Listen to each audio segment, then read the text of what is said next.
T G നമസ്കാരം. ഞാൻ സാറിനെ ഒറ്റയ്ക്ക് കിട്ടിയപ്പോൾ ടി ജി ഇതുവരെ അങ്ങനെ കമൻ്റ് ചെയ്ത് കേട്ടിട്ടില്ലാത്തൊരു വിഷയത്തെക്കുറിച്ച് ടി ജിയുടെ നിലപാട് അറിയാനാണ്. അത് CPI ഇന്ത്യയിലെ ആദ്യത്തെ കമ്മ്യൂണിസ്റ്റ് പാർട്ടിയാണ്. 1920 താഷ്കൻഡിലുണ്ടായി എന്ന് CPM വാദിക്കുകയും 25 കാൺപൂരിലാണ് ഉണ്ടായത് എന്ന് CPI വാദിക്കുകയൊക്കെ ചെയ്യുന്നുണ്ട്. ആ കാര്യത്തിൽ അഭിപ്രായ വ്യത്യാസം ഉണ്ട് അവർ തമ്മിൽ. എന്തായാലും CPI ആയിരുന്നു രണ്ടു കൂട്ടരും ഒന്നിച്ച് 64 വരെ. 64-ൽ CPIയിൽ നിന്ന് വളർന്നു പോകുന്ന 32 പേരാണ് CPM ഉണ്ടാക്കിയത്. അപ്പോൾ ആ പാർട്ടികളുടെയൊക്കെ സ്ഥിതി 20ഓളം, എൻ്റെ ഒരു ഓർമ്മ 20ലേറെ കമ്മ്യൂണിസ്റ്റ് ഗ്രൂപ്പുകൾ പല പേരിൽ പല സംസ്ഥാനങ്ങളിലായിട്ടുണ്ട്. ബീഹാറിലൊക്കെ എനിക്ക് തോന്നുന്നു CPI ML ആണ് കുറച്ച് ഇവരെക്കാളൊക്കെ മുന്നിട്ട് നിൽക്കുന്നത്. അപ്പോൾ ഈ കമ്മ്യൂണിസ്റ്റ് പാർട്ടി ഗ്രൂപ്പുകളിൽ ഇപ്പോൾ ഈ പാരമ്പര്യം അവകാശപ്പെടുന്ന പാർട്ടിയാണ് CPI, ഏറ്റവും ഇന്ത്യയിലെ ആദ്യത്തെ കമ്മ്യൂണിസ്റ്റ് പാർട്ടി എന്ന നിലയിൽ. ആ പാർട്ടിയുടെ ഇന്നത്തെ ദേശീയ വളരെ മെലിഞ്ഞു വന്ന് എല്ലാം ഇല്ലാതായിട്ടുണ്ട്. ഇപ്പോൾ ഏറ്റവും ഒടുവിലത്തെ ലോക്സഭാ തെരഞ്ഞെടുപ്പോടുകൂടി ഈ സമ്പൂർണ്ണമായി പരാമർശം പോലും അർഹിക്കാത്ത മട്ടിലേക്ക് ചുരുങ്ങിപ്പോയിട്ടുണ്ട്. അപ്പോഴും അതിനകത്ത് നടക്കുന്ന ആഭ്യന്തര പ്രശ്നങ്ങളെക്കുറിച്ച് കേരളത്തിലെ എല്ലാ മാധ്യമങ്ങളും ചർച്ച ചെയ്തുകൊണ്ടിരിക്കുന്നുണ്ട്. പലപ്പോഴും TG അത് ശ്രദ്ധിച്ചിട്ടുണ്ടാവും.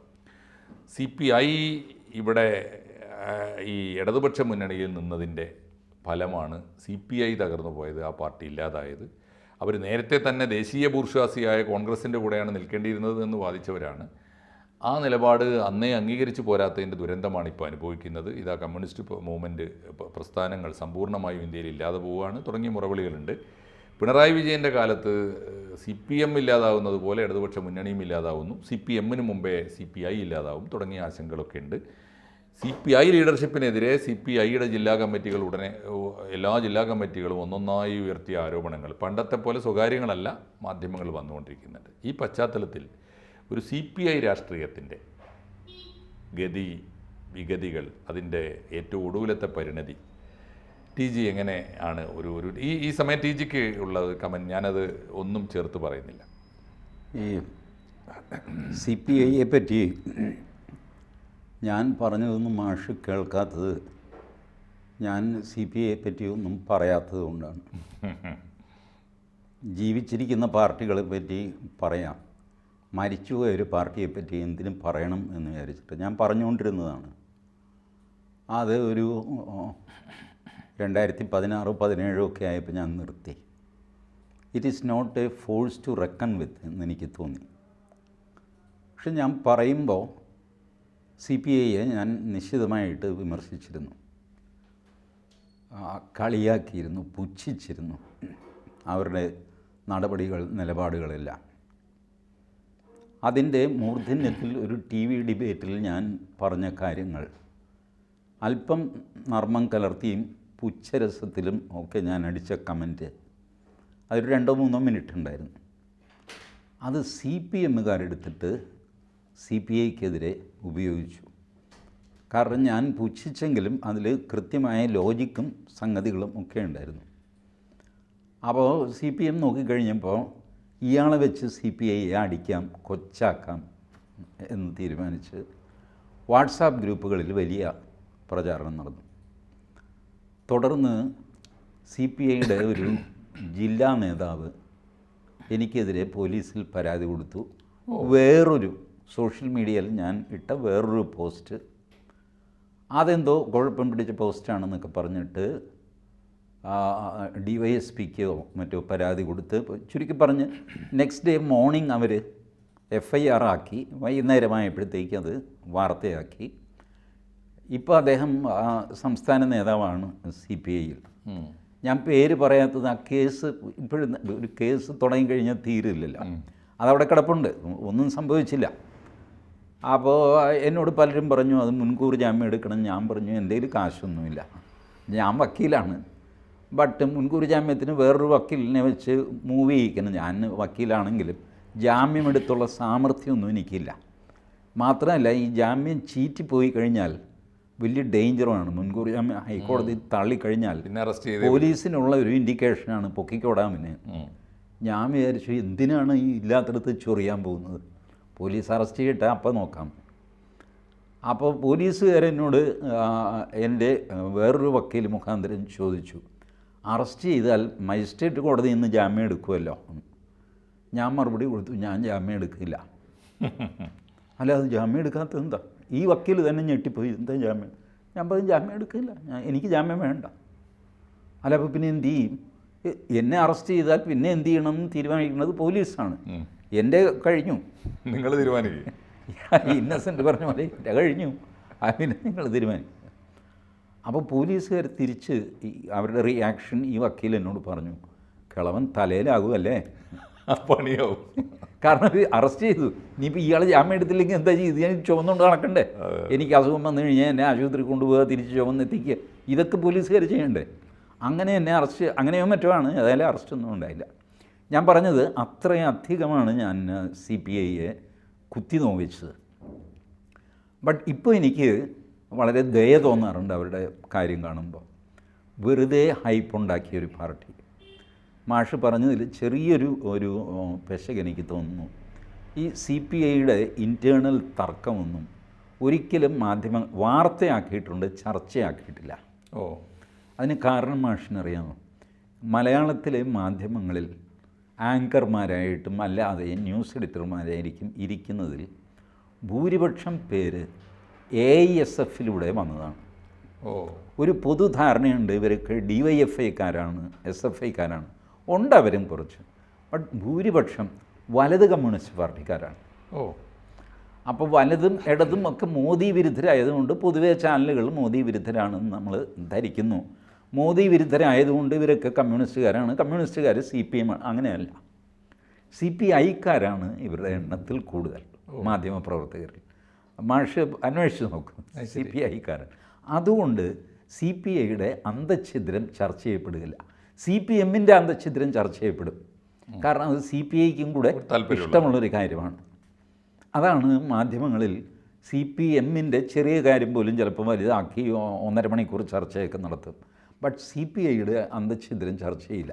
വാർത്ത പോകും, വാർത്ത കൊടുത്തില്ലെങ്കിൽ മോശമല്ലേ, വാർത്ത മിസ്സായി എന്നാവും. അതുകൊണ്ട് വാർത്തയൊക്കെ കൊടുക്കും. ആനി രാജ ഇങ്ങനെ പറഞ്ഞു, D രാജ പറഞ്ഞു, പ്രകാശ് ബാബുവിനെ ഒതുക്കിയെന്ന് മറ്റേ ആൾ പറഞ്ഞു എന്നൊക്കെ പറഞ്ഞു. വാർത്തയാണ്, ചർച്ച വരില്ല. ആ ഒരു പ്രൊട്ടക്ഷൻ നേരത്തെ മുതൽ കേരളത്തിൽ CPIക്കുണ്ട്. അവരെന്തോ വലിയ തമ്പുരാക്കന്മാരാണ്. കാര്യം ഞങ്ങൾ ആൾ കുറവാണെങ്കിലും ഞങ്ങളാണ് കമ്മ്യൂണിസത്തിൻ്റെ ഉടമസ്ഥന്മാർ. സ്വഭാവശുദ്ധിയിൽ, കറപ്ഷൻ ഇല്ലാതെ, കമ്മിറ്റ്മെൻറ്റോടുകൂടി, ജനപക്ഷത്ത് നിന്ന്, ഇങ്ങനെയൊക്കെയുള്ള ലേബൽ CPI സ്വയം അങ്ങ് ഏറ്റെടുത്ത് അണിഞ്ഞിരിക്കുകയാണ്. അല്ല, അവർ ഘട്ടം വരെ ശരിയായിരുന്നില്ലേ അത്? എനിക്ക് തോന്നുന്നില്ല. കാരണം ഈ തെമ്മാടിത്തരമൊക്കെ കാണിക്കുന്ന എല്ലാ രാഷ്ട്രീയ കക്ഷികളുടെയും കൂടെ ഒരു രാഷ്ട്രീയ പാർട്ടിയാണ് CPI. പിന്നെ ഞാൻ എപ്പോഴും പറയാറുള്ളത് പോലെ ഹ്യൂമനിസ്റ്റുകൾ അതിലുമുണ്ട്. ഹ്യൂമനിസ്റ്റുകളുടെ ഒരു പ്രത്യേകത, അവർ പല പാർട്ടിയിലും കുടിയേറിയിട്ടുണ്ട്. പൊതുപ്രവർത്തനം നടത്തണം, അതിനൊരു പ്ലാറ്റ്ഫോം വേണം. അതുകൊണ്ട് പാർട്ടിയിൽ അയാൾക്ക് സ്ഥാനമൊന്നും ഉണ്ടാവില്ല, പക്ഷേ ആവുന്നത്ര അയാൾ ഇങ്ങനെയൊക്കെ ചെയ്യും. അപ്പോൾ KV സുരേന്ദ്രനാഥ് ആശാൻ, E ചന്ദ്രശേഖരൻ നായർ മന്ത്രി വരെ ആയ മനുഷ്യൻ, ഇവരൊക്കെ ബേസിക്കലി ഹ്യൂമനിസ്റ്റുകളാണ്, കമ്മ്യൂണിസ്റ്റുകളൊന്നുമല്ല. ഹ്യൂമനിസ്റ്റാണ്. They happen to be in CPI, they did something good. കിട്ടിയ അവസരത്തിൽ ചെയ്യാവുന്ന നല്ല കാര്യങ്ങൾ ചെയ്തു, കാലയവനികൾക്കുള്ളിൽ മറഞ്ഞുപോയി. ഇങ്ങനെയൊക്കെ ചെയ്ത മനുഷ്യരത് CPIയിലുമുണ്ട്. ബട്ട് അതിൽ കവിഞ്ഞുള്ളൊരു പരിവേഷം CPIക്ക് കൊടുക്കുന്നത് ഈ മാധ്യമ പരിലാളനയാണ്. അത് വിളിയം ഭാർഗവൻ ഇരുന്നപ്പോഴും പിന്നീട് CK ചന്ദ്രപ്പൻ ഇരുന്നപ്പോഴും അതിന് ശേഷം ഒരാൾ കൂടെ വന്നില്ല, എനിക്ക് ആ ക്രോണോളജി ഓർമ്മയില്ല. പന്ന്യൻ രവീന്ദ്രൻ കുറച്ച് നാൾ, കാനൻ രാജേന്ദ്രൻ വന്നു, ഇപ്പോൾ ബിനോയ് വിശ്വം. വിളിയം ഭാർഗവനുള്ളപ്പോൾ അദ്ദേഹം പഴയ തലമുറയിൽപ്പെട്ട ആളായിരുന്നു. അതുകൊണ്ട് അദ്ദേഹത്തിനൊരു മാന്യതയും സംഗതിയൊക്കെ കൊടുത്തിരുന്നു. അദ്ദേഹം പോലും ആ സ്വഭാവം കാണിച്ചു. പോലീസ് സ്റ്റേഷനിൽ നിന്ന് പിള്ളേരെ ഇറക്കി കൊണ്ടുപോകാനായിട്ട് മുണ്ടൊക്കെ മടക്കി കുത്തി കൻ്റോൺമെൻറ്റ് പോലീസ് സ്റ്റേഷനിൽ കയറി രാത്രിയിൽ. അതൊക്കെ ഒരു അന്തസ്സില്ലാത്ത പ്രവൃത്തിയായിപ്പോയി. എന്ത് വാങ്ങിക്കോട്ടെ, ബട്ട് സ്റ്റിൽ ഒരു റെസ്പെക്റ്റബിലിറ്റിയൊക്കെ അങ്ങേർക്ക് കിട്ടിയിരുന്നു. അതിന് ശേഷം ഒക്കെ ഉള്ളത് ഷോയായിരുന്നു. CK ചന്ദ്രപ്പൻ വാസ്തവം പറഞ്ഞാൽ വയലാർ സ്റ്റാലിൻ കുമാരപ്പണിക്കരുടെ മകനാണ്. വയലാർ സ്റ്റാലിൻ എന്നാണ് അറിയപ്പെട്ടിരുന്നത് CK ചന്ദ്രപ്പൻ്റെ. ഈ വയലാർ സ്റ്റാലിൻ എന്ന കുമാരപ്പണിക്കർ പുന്നപ്ര വയലാർ സമരത്തിൽ നിന്ന് പിന്തിരിപ്പിക്കാനായിട്ട് ക്യാമ്പുകൾ തോറും സഞ്ചരിച്ചിരുന്നു. മക്കളെ, നിങ്ങൾ വിചാരിക്കുന്ന പോലെ തമാശയല്ല, വെടിവയ്ക്കും, ഇവരുടെ 24 ഡിമാൻഡുകളാണ് അന്ന് വെച്ചിരുന്നത് തിരുവിതാംകൂർ കമ്മ്യൂണിസ്റ്റ് പാർട്ടി CP രാമസ്വാമിയർക്ക് കൊടുത്തിരുന്നു. അതിൽ 22 ആ മനുഷ്യൻ സമ്മതിച്ചു. 23ാമത് ദിവാൻ രാജിവെക്കുക, 24ാമത് രാജഭരണം അവസാനിപ്പിക്കുക. ഇതങ്ങനെ പറഞ്ഞു, നിങ്ങൾ പറഞ്ഞാൽ ഞാൻ രാജിവെക്കും, നിങ്ങളത് പ്രതീക്ഷിക്കുന്നുണ്ടോ? ആ ഒരു ഡിമാൻഡ് നടക്കില്ല. രാജഭരണം അവസാനിക്കുന്നത് എൻ്റെയും രാജാവിൻ്റെയും പോലും കയ്യിലല്ല. കാരണം നെഹ്റുവിൻ്റെ നേതൃത്വത്തിൽ ഇടക്കാല ഗവൺമെൻറ് അധികാരത്തിൽ വന്നു കഴിഞ്ഞു. 1946 സെപ്റ്റംബർ 2 നെഹ്റുവിൻ്റെ ഇടക്കാല ഗവൺമെൻറ് വന്നു കഴിഞ്ഞു. ഈ സെപ്റ്റംബറിൽ വന്നു കഴിഞ്ഞ ഗവൺമെൻറ്റിൻ്റെ സ്വാതന്ത്ര്യ സമരം എന്ന് പറഞ്ഞിട്ട് ഒക്ടോബറിൽ ഇവർ നടത്തി. പുന്നപ്രവയലാർ സ്വാതന്ത്ര്യ സമരമാണെന്ന് ഇവർ ക്ലെയിം ചെയ്യുന്നു. പക്ഷേ ഇവർ സ്വാതന്ത്ര്യ സമരം നടത്തുമ്പോൾ കേന്ദ്രത്തിലിരിക്കുന്നതാരാ? നെഹ്റുവിൻ്റെ ഇടക്കാല ഗവൺമെൻറ്റാണ്. Already the process has started. പിന്നെ എന്ത് സ്വാതന്ത്ര്യ സമരം? അപ്പോൾ വയനാർ സ്റ്റാലിൻ കുമാരപ്പണിക്കർ ക്യാമ്പിൽ പോയിട്ട് ഇവരെ കൺവിൻസ് ചെയ്യാൻ ശ്രമിച്ചു. നോക്ക്, ഒരു സമരത്തിന് നമ്മൾ കുറേ ഡിമാൻഡുകൾ വയ്ക്കും, കുറേ അംഗീകരിക്കും, കുറേ അപ്പോൾ ഒന്ന് നമ്മൾ അടങ്ങി, ഇങ്ങനെയല്ലേ ചെയ്യേണ്ടത്? ഇപ്പോൾ 24ൽ 22 ഡിമാൻഡും സമ്മതിച്ച സ്ഥിതിക്ക് നിങ്ങൾ പിരിഞ്ഞു പോകണം. അയാളുമായിട്ട് യുദ്ധത്തിന് പോകരുത്, അയാൾ വെടിവെക്കും. ഈ തോക്കിനകത്തും മുതിരയാണെന്നൊക്കെ പറയുന്നത് കള്ളമാണ്. തോക്കിനകത്ത് ഉണ്ട തന്നെയാണ്. എനിക്കിതൊക്കെ നേരിട്ട് അറിയാവുന്ന ആളാണ്. ചെയ്തില്ല. ആർ ശങ്കർ പോയി പറഞ്ഞു, ഇവർ പിരിഞ്ഞു പോയില്ല. ബാക്കി ഇവരാരും ഉണ്ടായില്ല കേട്ടോ. EMS ഉണ്ടായിരുന്നില്ല. PK കൃഷ്ണപിള്ള അന്ന് എങ്ങുമില്ല, പിക്ചറിലില്ല. പി കൃഷ്ണപിള്ള പിക്ചറിലില്ല. ഒരു വലിയ സഖാവായിട്ട് വാഴിക്കുന്ന ആളല്ലേ. He was not there in the picture. Sir നോക്കിക്കോളൂ, ചരിത്രം പരിശോധിച്ച് നോക്കിക്കോളൂ. TV തോമസ് ഇല്ല, പി കൃഷ്ണപിള്ള ഇല്ല, EMS നമ്പൂതിരിപ്പാട് ഇല്ല, പുന്നപ്രയിലില്ല, ഇല്ല. പുന്നപ്ര വെടിവയ്പ്പ് ഓഗസ്റ്റ് 24-ന്, 26-ന് വയലാർ വെടിവെപ്പ്, 25-ന് ഓഗസ്റ്റ് 25-ന് അല്ല ഒക്ടോബർ 25-ന് പുന്നപ്ര പാതിശ്ശേരി എന്ന് പറഞ്ഞ സ്ഥലത്ത് EMS പ്രസംഗിച്ചു. നമ്പൂതിരി യോഗക്ഷേമ സഭയുടെ മീറ്റിങ്ങിൽ. അത് ശരി. ഈ KC ജോർജിൻ്റെ പുന്നപ്ര വയലാർ എന്ന് പറഞ്ഞൊരു പുസ്തകമുണ്ട്. അതിൽ ഒരധ്യായം ഒറ്റ ചോദ്യം എന്നാണ് ആ അധ്യായത്തിൻ്റെ തലക്കെട്ട്. ഒറ്റ ചോദ്യം. KC ജോർജ് കുട്ടനാട്ടിലെ ഒരു പാർട്ടി ഓഫീസിലിരിക്കുമ്പോൾ ഒരു കർഷക തൊഴിലാളി വന്നിട്ട് ഒരു യോഗക്ഷേമ സഭയുടെ അവർക്കൊരു മാസികയുണ്ട്. ഈ മാസിക വലിച്ചെറിഞ്ഞു. യോഗനാഥം അല്ല, യോഗനാഥം വെള്ളാപ്പള്ളി നടേശൻ്റെ SNDP യോഗത്തിൻ്റെ അല്ല, യോഗക്ഷേമ സഭയുടെ അന്ന് ഇറങ്ങിക്കൊണ്ടിരുന്ന, അതിപ്പോഴും ഉണ്ടെന്ന് തോന്നുന്നു. ശരി. എനിവേ, ഇത് വലിച്ചെറിഞ്ഞു. എന്താടോ ഇത്? ഒന്ന് നോക്ക് സഖാവൻ. തിരിച്ചു മറിച്ചുമൊക്കെ നോക്കി. അതിൻ്റെ അവസാന പേജിൽ നോക്ക്. അപ്പോൾ അവസാന പേജിൽ ഉണ്ണി നമ്പൂതിരികൾ പുരോഗമനപരമായിട്ട് ചിന്തിക്കണം, അങ്ങനെ ചെയ്യണം എന്നൊക്കെ പറഞ്ഞ് ആഹ്വാനം ചെയ്തു EMS എന്നൊക്കെ പറഞ്ഞു. അപ്പോൾ KC ജോർജ് ചോദിച്ചു, എന്താ ഇതിലിപ്പോൾ കാര്യം എന്താണെന്ന് പറയാൻ? ആ ഡേറ്റ് നോക്ക് സഖാവേ. ഡേറ്റ് നോക്കിയപ്പോഴാണ് KC ജോർജ് വെച്ചു, അതെ, വെടിവെപ്പ് നടന്നതിൻ്റെ തൊട്ടടുത്ത ദിവസം പുന്നപ്ര പാതിശ്ശേരി എന്ന സ്ഥലത്ത് EMS പ്രസംഗിക്കുന്നു. ഈ കർഷക തൊഴിലാളി പറഞ്ഞു, സഖാവേ, നമ്മുടെ സഖാക്കളുടെ വെടിയേറ്റ് മരിച്ച സഖാക്കളുടെ മൃതദേഹം കാകനും കഴുകനും കുത്തി വലിക്കുമ്പോൾ ഈ മാന്യൻ ഉണ്ണി നമ്പൂതിരികളെ നന്നാക്കാനായിട്ട് അവിടെ വന്ന് പ്രസംഗിച്ചു. ഇതാണ് ഒറ്റ ചോദ്യം എന്ന അധ്യായം. ഇത് KC ജോർജിൻ്റെ ആത്മകഥയല്ല, പുന്നപ്രവയലാർ എന്നുള്ള പുസ്തകം. ഇത് കഴിഞ്ഞു. 2 പാർട്ടികളും ഒന്നായി. 69-ൽ ഒന്നായല്ല.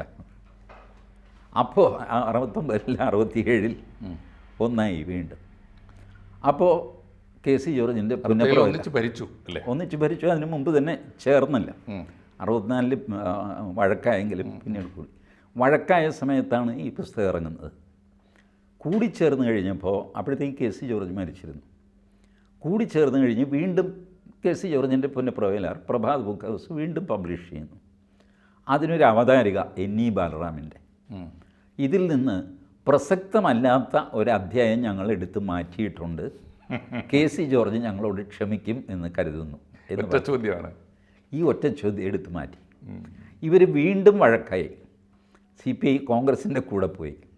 അപ്പോൾ ഒറ്റ ചോദ്യം വീണ്ടും പ്രത്യക്ഷപ്പെട്ടു, അവതാരിക എടുത്തു മാറ്റി. കാരണം അപ്പോഴത്തേക്ക് ബാലറാം മരിച്ചിരുന്നു. അവതാരിക മാറ്റി ഒറ്റ ചോദ്യം കയറ്റി. CPIയുടെ കളിയാണ് ഞാനീ പറയുന്നത്. ബാലറാം ഈ പറയുന്ന പോലത്തെ ഒരു ഹ്യൂമനിസ്റ്റ്, ബുദ്ധിജീവി, അത് ഇതൊക്കെ നമ്മളെ കാന്തലോട്ട് കുഞ്ഞമ്പു പറഞ്ഞിരുന്നു. ഇവർ സോവിയറ്റ് യൂണിയനിൽ പോയി. അവിടെ പോയി കാന്തലോട്ട് കുഞ്ഞമ്പ് പറയുന്നത്, അന്ന് പത്രങ്ങളിലൊക്കെ വന്ന് കാന്തലോട്ട് കുഞ്ഞമ്പ് അവസാനം റിയൽ ഹ്യൂമനിസ്റ്റായിട്ട് മാറി മരിച്ചുപോയ മനുഷ്യനാണ് കാന്തലോട്ട് കുഞ്ഞമ്പ്. എല്ലാ പാർട്ടിയൊക്കെ അവസാനിപ്പിച്ചു. അദ്ദേഹം പറഞ്ഞു, സോവിയറ്റ് യൂണിയനിൽ പോയി കഴിഞ്ഞപ്പോൾ അവിടെ ദാരിദ്ര്യമുണ്ട്, പിച്ചക്കാരുണ്ട്, ചട്ടിയായിട്ട് നടക്കുന്നവരുണ്ട്. അപ്പോൾ ഞാൻ ബാലറാമിനോട് ചോദിച്ചു, ബാലറാമേ, ഇത് ഈ പറഞ്ഞ സ്വർഗരാജ്യമൊന്നും അല്ലല്ലോടോ, താനൊന്നും മിണ്ടാതിരിക്കുക.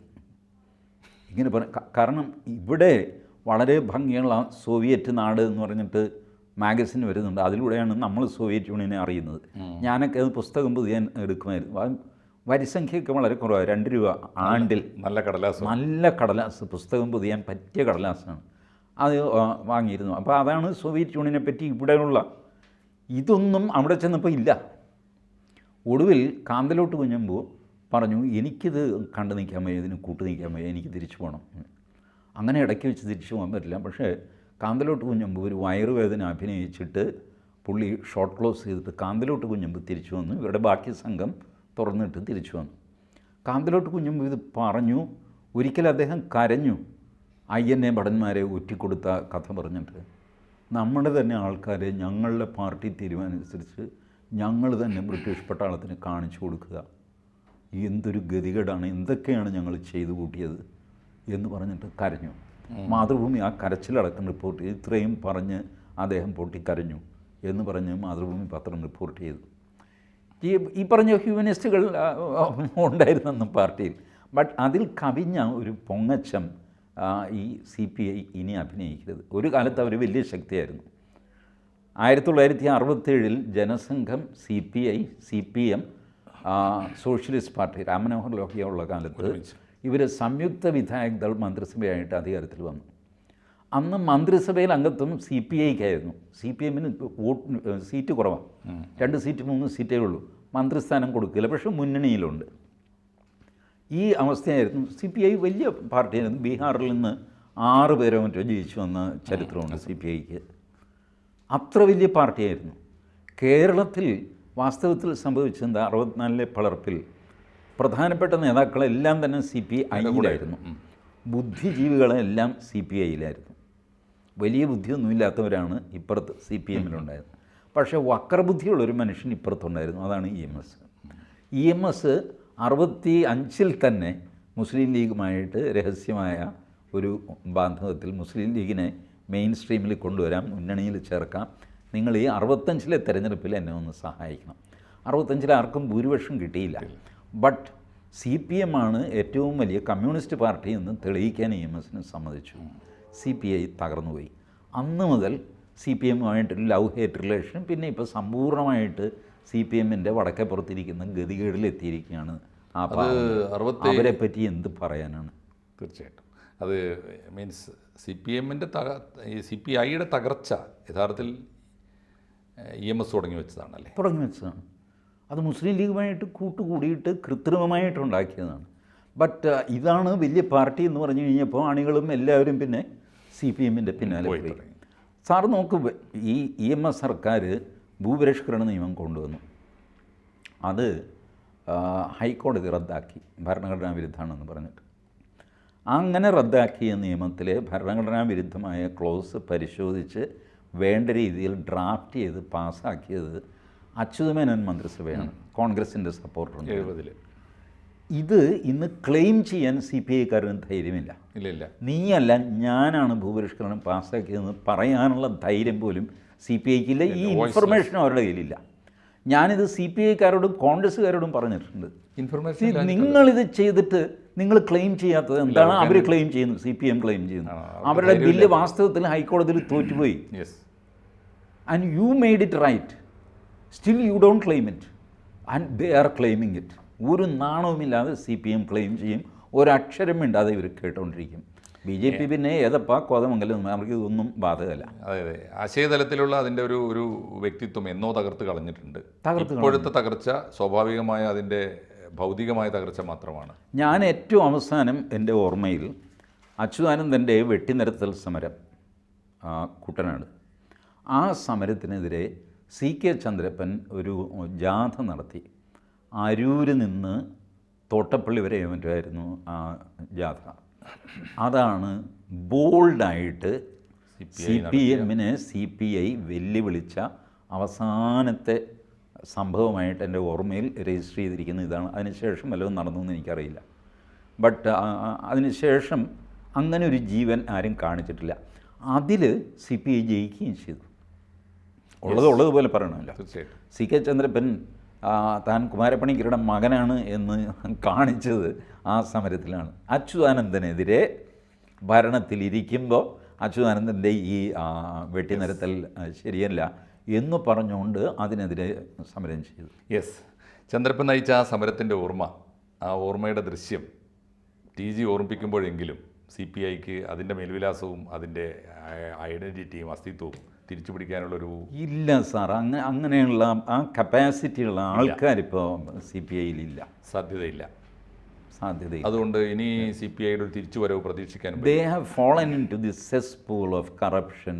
തമ്മിലടി, ഇത് മറ്റേ പ്രകാശ് ബാബുൻ കയറാതിരിക്കാനായിട്ട് ആനി രാജയെ കൊണ്ടുവരിക, D രാജയെ കണ്ടാൽ ഇയാൾക്ക് പിടിക്കാതിരിക്കുക, D രാജ ഭൂലോകത്തില്ലാത്ത വാച അടിച്ചുകൊണ്ടിരിക്കുക, ഇങ്ങനെയൊക്കെ ചെയ്തുള്ള മൈനർ കാര്യങ്ങളിലൊക്കെ പെട്ടുപോയി. ഒരു റേഞ്ച് വേണ്ടേ മനുഷ്യന് ചിന്തയിൽ.